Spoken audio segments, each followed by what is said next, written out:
So here's the jump into the work on the 144 scale Suite Zero Fighter Mitsubishi A6M2b.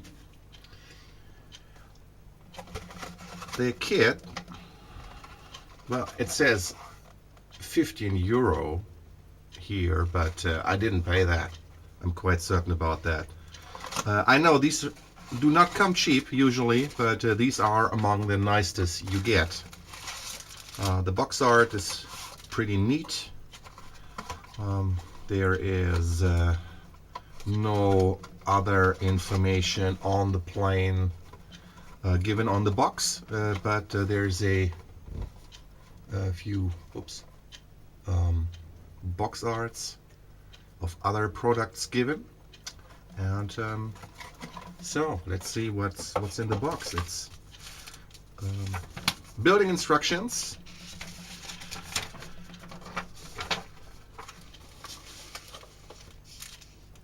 two-page, 4 steps.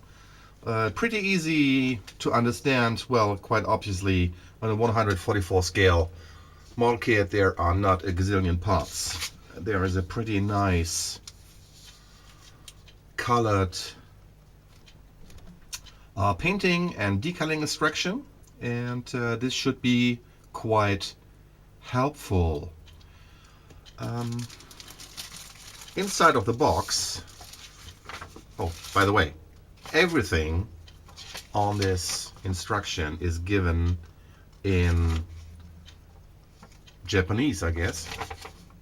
But with the painting instructions, you get information about individual planes, and these are, come on, focus in. No, it's not focusing. Why is it not focusing? Probably because of the zoom. Anyway, these are given in English.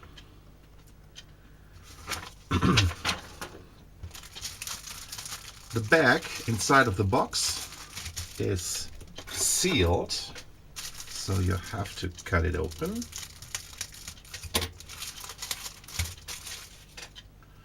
And inside you'll find 2 very nicely detailed model kits of A6M2bs. Both sets are identical concerning the kit's parts. You can see very nicely engraved detail on all the parts. All the parts are still on the sprue. Nothing is broken away. There's no flash. There are no sinkholes worth mentioning. And there are no injection imperfections at all. All right, so these are quite nice. This should be easy to build anyway. There's a 1 fret containing 2 canopies. These are quite clear. Will this focus in? Christ's sake. Oh, it won't. Well, it's not playing along nicely with me, but these do look nice. In a separate sealed bag is a decal sheet. Decal? I don't know. There are actually 2 decal sheets inside. There's one smaller one and a bigger one. The printing is beautiful. Well, you could have probably guessed these are printed by Cartograph in Italy. They are probably the market leader for decals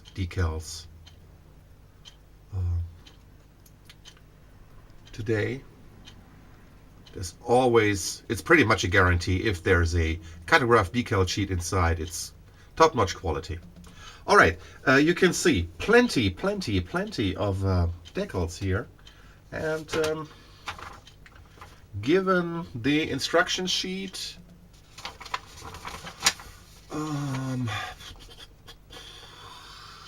that is 1, 2, 3, 4, 5, 6, 7, 8, 9, 10 different planes shown. All right, decals for 10 different planes. So, an abundance of choice. Not a very colorful selection, I give you that. Here's a more of painting on the backside of the box. But a very nice selections. Anyway, now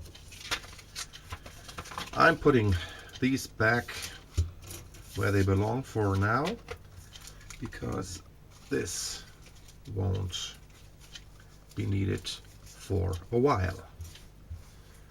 And I'm debating if I should build both planes at the same time, or if I just keep one, build one now, build one later. I'll probably just build one. All right. Top important tool of modeling for me is the coffee. There's always a pot of hot coffee within reach. Okay, this is all very nice. Okay.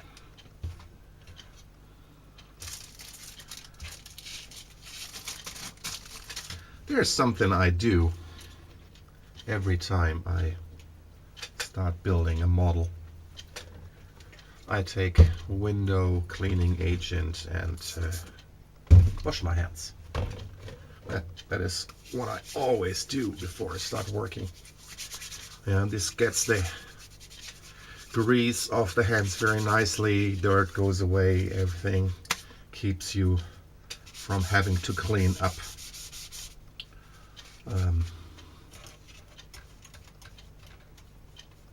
Body fat from the kids' parts. I'm just wiping this down just a little bit. That is, of course, no super clean way to do it, but usually that works for me. While I am striving for perfection in building ship kits, other sections of model buildings, such as planes, are just something I do for fun, and I can live with imperfections here. I'm just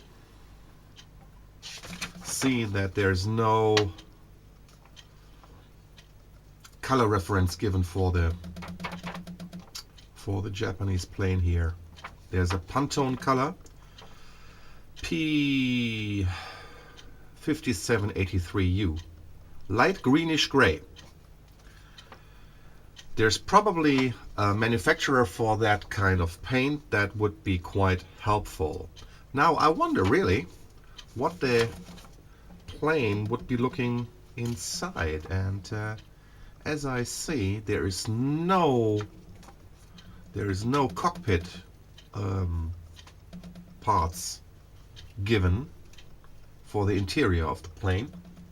So this is even going quicker than I thought. There's probably a little bit of a disappointment now, because you would have expected a seat or something like that, but not here, not in this case, no siree.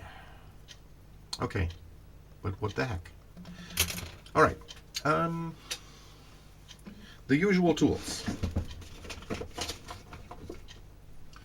Sharp side cutters, scalpel blade, scissors, something pointy. Alpha knife, my preferred type of blade. Micro drill, should always be in reach for smoothing over. There's the fiberglass abrasive brush, and well, of course you need some pliers. My preferred specimen of glue is the Revell contactor, the one with the point application. I usually take off the lid and I just put a length of wire inside the tube that keeps it free from clogging, and this is much better and easier to handle than the lid that is usually on this needle applicator. Okay, of course you need abrasives of all kind, of all sorts, to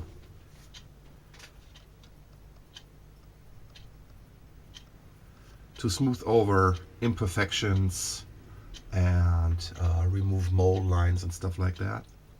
But anyway, just gonna get started with this one.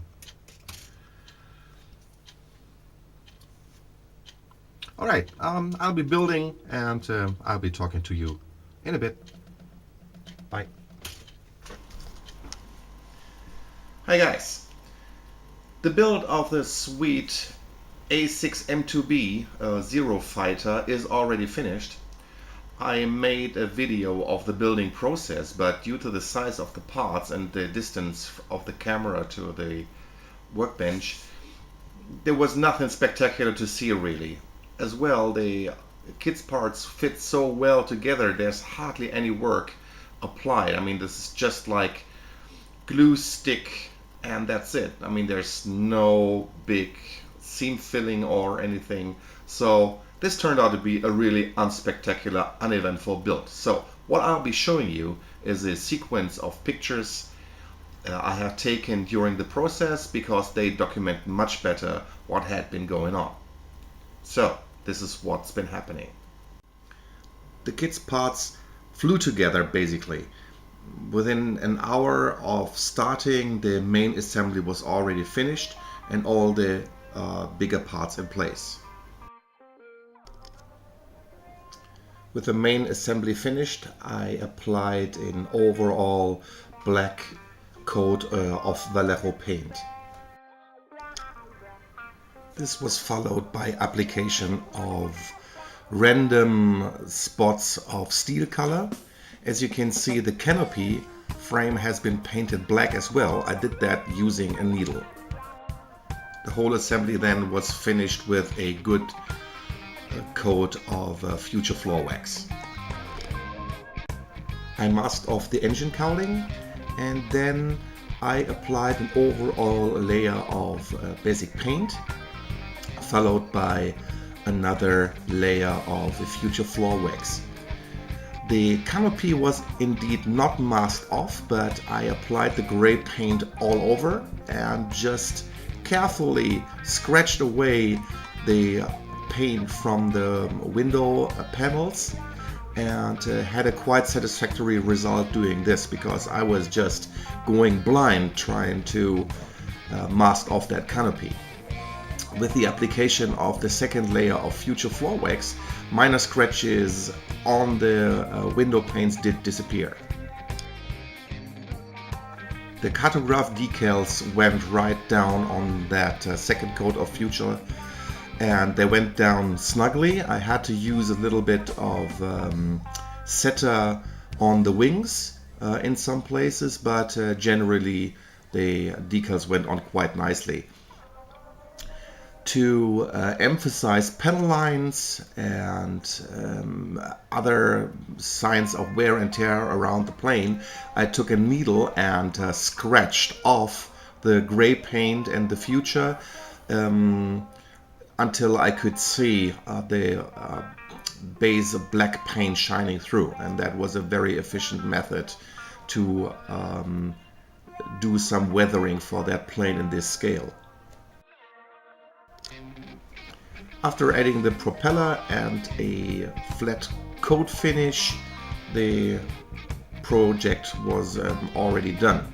The little display I built here didn't take me longer than about 5 minutes to build, and the whole project was not more than 2 or 2.5 hours in total.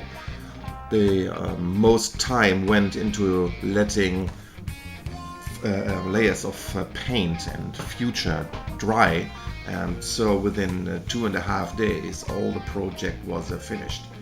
It's a really nice kit, and I can recommend it to everyone having an interest in building smaller scale planes.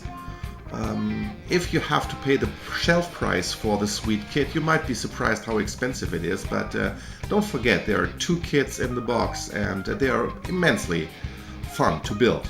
So I hope you enjoyed the project. See you next time around. Bye.